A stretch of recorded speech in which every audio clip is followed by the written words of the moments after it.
मैथिली आ भोजपुरी के सबसे नीक चैनल एपी प्रोडक्शन दरभंगा के एखने लाल बटन दबाकर सब्सक्राइब करू और घंटी के निशान बटन के जरूर दबाओ ताकि नव नव ऑडियो आ वीडियो अहाँ सब लग तुरंत पहुंच सके।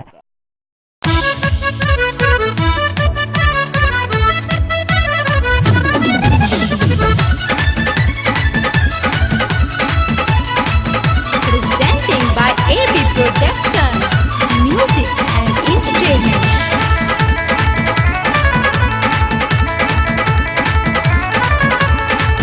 बाबा खोलू ने अपन दुआरिया हम एलच भी करिया। दानी खोलू ने अपन दुआरिया हम एलच भी करिया। भोले खोलू ने दुआरिया शंभू खोलू ने दुआरिया। भोले खोलू ने दुआरिया शंभू खोलू ने दुआरिया। आयल छी आहाँ के नगरिया खोलू ने दुआरिया। बाबा खोलू ने अपन दुआरिया हम एलच भी करिया।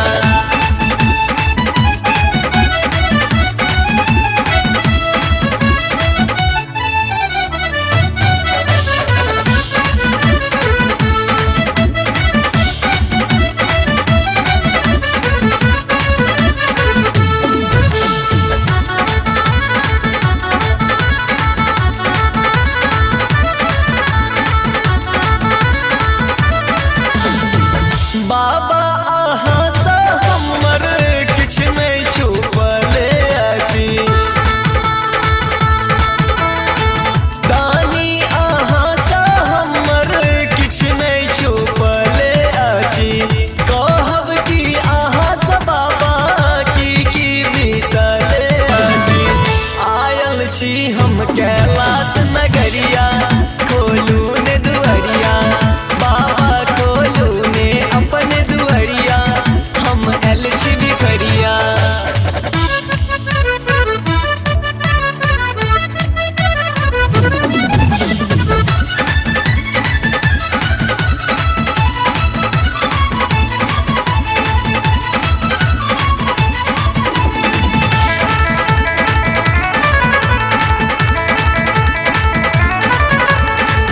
फागुन मासक सुंदर शुभ बेला। फागुन मासक सुंदर शुभ बेला। शिव के पूजा में लागल भक्तक मेला। आयल छी बनिका हम भिखरिया खोलू ने दुआरिया। बाबा खोलू ने अपन दुआरिया हम एलच भी करिया।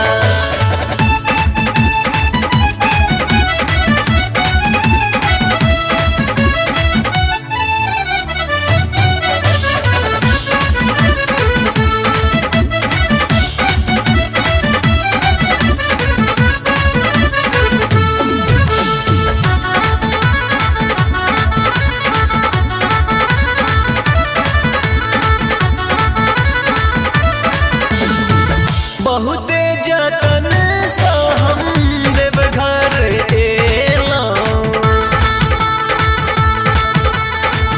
बहुते जतन सा हम देवघर एलौं।